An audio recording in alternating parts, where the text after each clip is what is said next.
All right, a long-running debate continues over the future of a historic building in Cottonwood Heights. Yeah, the old Cottonwood paper mill has stood for nearly 150 years and could face demolition. Yeah, Mika Miyashima's on the move in Cottonwood Heights near the site that is up for discussion. Good morning. Hey, good morning, guys. Yes, I'm right in front of the old paper mill, right along old Cottonwood Road, excuse me. I'm joined by the mayor of Cottonwood Heights, Mayor Gay Lynn Benyon. Thank you so much for joining us this morning. Yes. Since we're right here, let's talk about the very latest with this old paper mill. I know it's been here for over a century. And I know you folks had a meeting kind of recently about it. Bring us up to speed on what the future might hold for it. This is such an iconic and historic building. It's on the National and County Registry for Historic Spots. But as you can see, it is huge and quite dilapidated. So the owners brought us a conditional use permit for demolition in January. So they're working with our Planning Commission for the next year. Our Planning Commission is studying what we can do, and we're looking for any proposals from business owners that could see a way to make this useful again. It's been a burden for the owners. They spend thousands of dollars a month even just to keep it safe and to keep people out of it. They've let us go on the property with historic masons and engineers who want to look at ways to improve the building and rehabilitate it. And now we have a request for engineer study so that we'll have our own city's look that we've paid for at what it needs to have happen to make it useful again.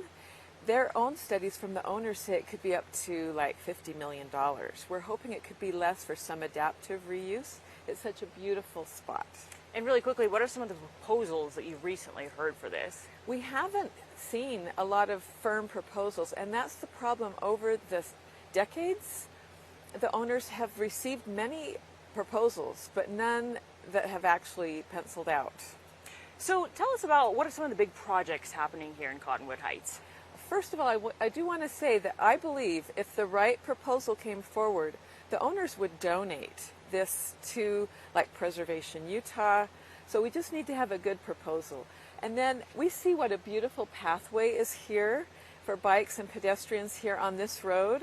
And the city worked to create this years ago. And now over on Creek Road, we are doing a combined study with Sandy for improved safety. Both of us want an engineered safety review on what we need to do on our crosswalks. We share that road, and we're working with the Canyon School District as well. Oakdale Elementary School is there, and a lot of the crosswalks, people drive too fast and it's just not safe. So this engineering study will help us see where we need to make improvements. And where can people weigh in if they want to on that? There is a survey I hope that will be provided through this presentation where people can give their feedback. Perfect. Last question is, what is your reaction to UDOT's recently finalized plan to mitigate traffic up Big Cottonwood Canyon? We are really in support of the buses, enhanced busing in phase 1 for that EIS. So there will be a 1,750 stall parking garage in the mobility hub right here up in the gravel pit, and we hope there'll be one at the base of Little Cottonwood too, so that people don't have to come over here to get to Little Cottonwood on the bus. We would really love to see a ski priority bus lane on Wasatch Boulevard. Great. Well, you know what? Hopefully you see that happen. And Mayor, we thank you again so much for your time this morning, meeting us out here bright and early in beautiful Cottonwood Heights. Thank you so much. Thank you. Really appreciate it. And guys, coming up next in just about 30 minutes, we are heading over to Big Cottonwood Canyon Creek, where we are going to learn a little bit about fishing, what you can expect for Memorial Day weekend, and some of the best spots to do it. That's still ahead. Yeah, you're an expert fisher, aren't you? Fisher. I don't know about that. Who told you that? Where'd you get that information You will from, be Ron? after this morning. That is questionable. Okay. Yeah, I thought you went fishing Yeah, like we'll every see weekend. after in Yeah. about 30 minutes. Okay. I think you're getting mixed up with somebody. Okay. Okay, Memorial Day weekend starts Well, right now, Yeah. actually, as far as I'm concerned. It's the unofficial kickoff to many outdoor summer activities. And wildlife officials here in Utah say it's a great time to grab a rod and reel and take advantage of what could be one of the best fishing windows of the year. Mika is on the move, spotlighting Cottonwood Heights today. She's joining us live from Big Cottonwood Canyon Creek. Good morning, Mika. I'm looking. Hey, good morning, guys. Ron, is this why you thought I was an expert fisher? Yeah. I just looked the part. You Right. hold the pole great. Okay, makes But sense. what I want to see is you God, you casting. You know what? We were talking about this. I don't have my fishing license, so I'm going to keep it safe. But we do have someone that can cast, and then will show us the proper way to do it. I am joined by Utah Division of Wildlife Resources Sport Fish Coordinator Trena Hedrick. Thank you so much for joining us. Yeah, thanks They for want to having see you cast the fish. So you can do that first, show us the proper way. And, you know, guys, this isn't necessarily the best place to fish. You want to go up Big Cottonwood Canyon, I'm told. But because of timing, we didn't have enough time to get up there. This is where we are. So casting is going to be dependent on location, of course. And so this is a small stream. I've got a smaller rod. You've got a 3-weight fly rod or a lightweight spinning rod with a small trout lure. Like you said, it's not the best place to fish necessarily, but we're really trying to make sure we're targeting the right fish and then using the gear that's going to be most appropriate. And speaking of gear, right, so obviously we need the fishing poles, we need the tackle like we talked about, but there's some things that folks can do to really make catching and releasing, which is very popular in Utah these days, catching and releasing. And that's fine, but there's some techniques and equipment that people can use to make that easier on our fish. So I'll just go over a few of those now, if that's right. So first and foremost, always when you're catching and releases, you're going to use wet hands. So wet your hands when you bring in that fish, because if you handle a fish with dry hands, you're absolutely going to take that slime coat off of him. And he's already stressed in like a drought year where it's warm, right? So he's going to be a lot more susceptible to fungal and bacterial infection. So always wet your hands. Next thing to do is if you're going to catch and release, crimp down these barbs. Right, and so I always got my hemostats at the ready, right? I got my little retractable tool here. And so you're always ready to catch that fish, and making it faster and easier, just crimp those barbs down so that when you do bring the fish in, then it's not going to get hung up on his mouth, right? And it's going to be a lot easier to be able to release him. The other thing I like to have at the ready is a nylon net. So this just makes it easier when you're fishing, especially by yourself. But if you're fishing for larger fish, obviously you want a bigger net. But yeah, always use a net, and then you may not even have to actually handle the fish. If you've got your barbs crimped down, you've got your net. And if a fish, swallows the hook, doesn't seem like it's going to survive, we do allow harvest, and there's a reason for that. We want people to enjoy fishing, take some fish home, as long as, check the guidebook, as long as it's okay at that water body for that species. Go ahead and take that fish home if he's not going to make it. It's a good source of protein, and they taste great, right? Right, exactly. So tell me, what are the best places that people can go fishing this Memorial Day weekend, whether they are advanced or beginner stage? Yeah, so beginners should definitely check our Fish Utah planner and search for community ponds.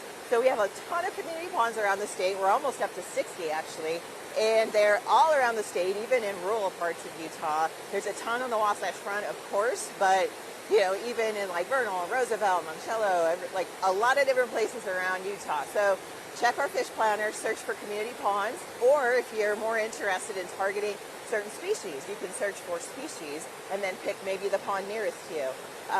In terms of larger waters, if you're a little bit more advanced and wanting more of a challenge, again, all over the state, right? From Strawberry Reservoir, Rainbow, Kokanee, Cutthroat Trout, down to Fish Lake, which has a nice population of lake trout, over to Flaming Gorge or Starvation in the eastern part of the state, up to Bear Lake, Joe's Valley. I was just there helping them with their netting, and they've got a great population of tiger muskie, and the splake are doing really well too. So it's a lot of trout, sure, but again, on that fish planner, you can search for other species. So if you're interested in targeting walleye, you can pull up all of the waters where we have walleye or smallmouth.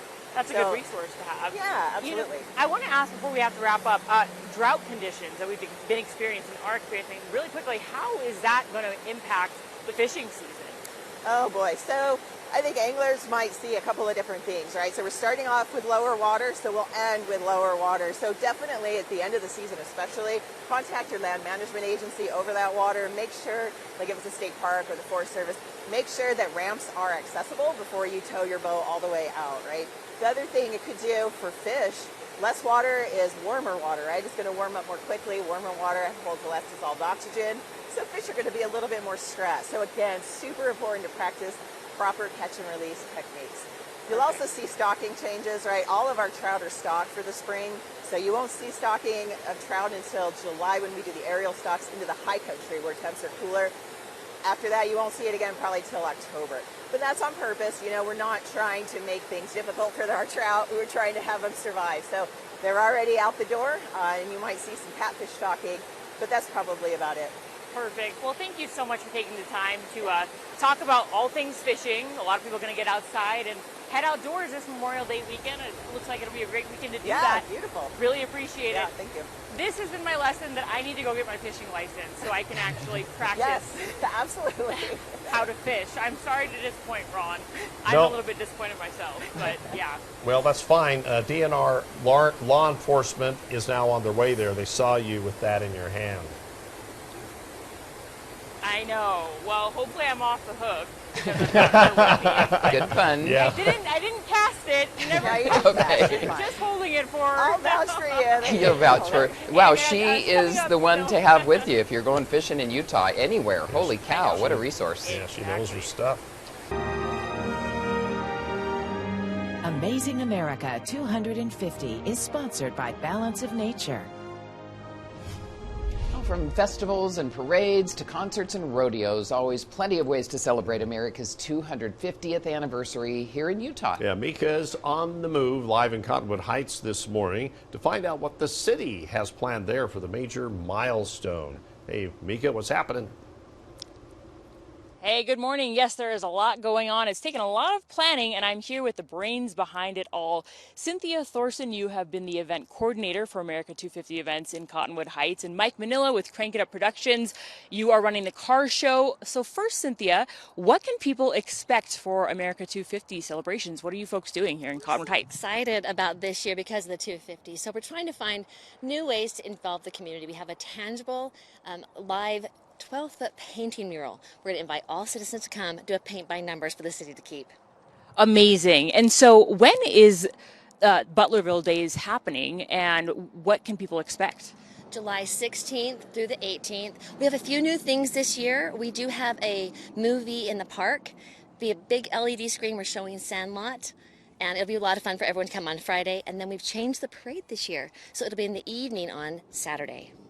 Okay, why The Sandlot? Why that movie? Well, if you are familiar with Sandlot, many of the film has been featured in Cottonwood Heights. So cool. And for the parade, there's also going to be a drone show, you mentioned. Where is the parade and what day? The parade will be just right down 7500 South. It fits right into the park, and it'll be at 5 p.m. on Saturday. Perfect. And how many people do you expect to attend this year? 20,000 plus. We're really excited for a large crowd this year. Big 250 celebration. Amazing. Okay, let's get to these cars. Mike, let's just take us through these cars. These are some of the ones that will be at the car show, right? Yep, this is an Impala. I believe it's a 66, my 68 Firebird, and my wife's 77 Corvette. We got into the car show promoting business by showing our cars for the last 30 years.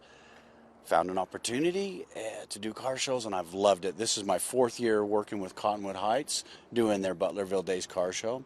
Last year, we had over 175 cars.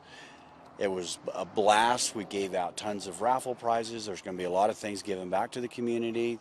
There's going to be vendors. There's going to be food trucks. This is an event you don't want to miss out on. And tell us, where will the car show be? How can people get there? How much does it cost? Will it cost me if I want to go? It's free. Most of my car shows through Crank It Up Productions is free. You don't have to pay for those shows. It's going to be behind the Guthrie Skate Park in Butler Heights Park. I don't have the address exactly. Like, what did you say the address was? 7500 South. It's right behind Cottonwood Heights, off of 7500 South. Sorry, I wasn't prepared for the. Hey, no, you brought the cars. That's what we want to see. And speaking of that, as we continue to talk, we'll move this way so folks at home can see your beautiful cars. And why don't you tell us about them a little bit? This was Travis's car. This is his 66 Impala. This was his grandfather's, and he got that as his inheritance. So he's just enjoying it ever since. And then this is my car, a 68 Pontiac Firebird. I've had it for about 30 years. It was green. I restored it to beautiful condition. You'll see cars like mine. You'll see some that are all original, like this Corvette that's been restored back to original condition. That's how it looked when it came off the showroom floor back in 1977. Wow. And really quickly before we wrap up, where can people find more information about America 250 Butlerville Days, celebrations? Right on the website, cottonwoodheights.city.gov. All the information's there. Awesome. Thank you so much. It sounds like it's going to be a great time. Thank you for all the planning you both have done. The car show is going to be a lot of fun. Definitely check it out if you can. I think gotta go test a new whip, Ron and Mary and Lincoln. Okay. Maybe go try testing one of these cars out. You're learning a lot of new things today. So is the Impala for sale. I know, right? Is the Impala Ron for is sale? asking, is the Impala for sale? Did I say that right? Yeah. Impala is not for sale, but Travis over here would probably let you take pictures with it. Let you sit in it. He might take you for a ride in it. Yeah, how about the This was his Firebird? grandfather's car. He's going to be buried in this car. What about the Firebird? The Firebird, well, if you... For the right price, maybe. Yeah, well, it's kind of like my little girl right now. Oh. And she got me in trouble many years ago. More time with her than I spent Beautiful. with my wife at nights. So I bought her a Corvette, so we both share the passion now. Wow. I love it. Well, Ron, you heard it there. Sorry, not for sale. Well, at least I'll get my picture. Maybe with go check it. out the car show. You can. Yeah, exactly. A fun event in a beautiful place. All right. Okay, UDOT recently finalized its plan to improve traffic in Big Cottonwood Canyon. Yeah, it includes increased bus service, a new parking structure and mobility hub, plus a toll to reduce congestion. Well, we have Mika Miyashima on the move, live in Cottonwood Heights with some feedback from folks in the community. Mika? That's really a beautiful backdrop. That's right. Here. I know it is. It doesn't get any prettier than this. I'll tell you. It has been a beautiful morning so far. We're right at the base of Big Cottonwood Canyon, and I'm joined by Jack Strauss, Executive Director of Save Our Canyon. Sorry about that. Okay. We're talking. I want to get your reaction to UDOT's plan, but first, tell us what exactly is Save Our Canyons. What do you folks do? Yeah, thanks so much. I really appreciate you having me on this morning. So Save Our Canyons is a 54-year-old nonprofit organization based here in Cottonwood Heights. We are dedicated to protecting the wildness and beauty of the Wasatch Mountains. And since our inception back in the 70s, we've done that through working with federal, state, and local policymakers to help pass good laws and ordinances to protect the Wasatch Mountains. So we fight for watershed, dispersed recreation access, wilderness qualities, ecosystem habitat. And yeah, we do that through ordinance, policy, but we also get out, boots on the ground, go do trail work, work on weed pulls, planting native plants, and engaging members from across Salt Lake Valley and elsewhere in the state and west, people that love and care about these mountains. So getting people energized, getting them to talk about, learn about, and advocate for the Wasatch Mountains. And yeah, we're here. I get to spend a lot of time out in this amazing landscape and a place that I really come to know and love over the years. So it's been really nice to work for this org and be able to get back to a landscape we all benefit from. Definitely. And so tell us, what is your reaction to UDOT's finalized plans for Big Cottonwood Canyon? Yeah, this has been a long time coming. A variety of stakeholders from across Salt Lake Valley have been working on better transit solutions for the Cottonwood Canyons for many years. UDOT has been kind of key to that as they're going to become, they've been the leaders in both the environmental assessment here in Big Cottonwood Canyon as well as the EIS in Little Cottonwood Canyon. They released plans for both canyons in the fall and early winter of last year, and just this month released the final environmental assessment for Big Cottonwood Canyon. And I would say our organization, we've been working quite closely with UDOT and other partners to make sure this aligns with a lot of our values, and most of the plan does that. So we're really optimistic about the Big Cottonwood Canyon EA. It's got busing. Elevated busing levels for the canyon throughout the winter. That would come from the mobility hub, we're which actually would be right up there. We're standing really close to kind of a key component of this, which is the gravel pit mobility hub, which is right across the creek here, and it will basically cross the creek here at the intersection and cut the corner on the stoplight. So it'll incentivize people to get out of their cars, not wait in traffic here, kind of one of the main pinch points, and get on the buses and ride up to where they want to go skiing. So goals for us in the Big Cottonwood Canyon EA in the in the future, as this plan kind of unfolds, is to connect citywide transit to this hub so people don't have to take their cars anywhere, and then make sure these service levels are updated to a place that people want to use the bus, and it's year-round, not just for skier traffic. And quickly, what about the gondola project? What's the very latest on that? Yeah, the gondola. So our organization has been long opposed to the gondola, and we're optimistic about the busing that we've seen proposed for both Little and Big, because we think that will be a way to prove that the gondola is not necessary in the future. Recently, there has been some money allocated to the base terminal at Little Cottonwood Canyon, which we are opposed to, and so we're hopeful that UDOT and the state will continue to put money towards the busing in both canyons to bring service levels up there before they do any more investment on the gondola side. All of those big plans are kind of a ways out. We can hope to see busing levels for both canyons elevated by 2028.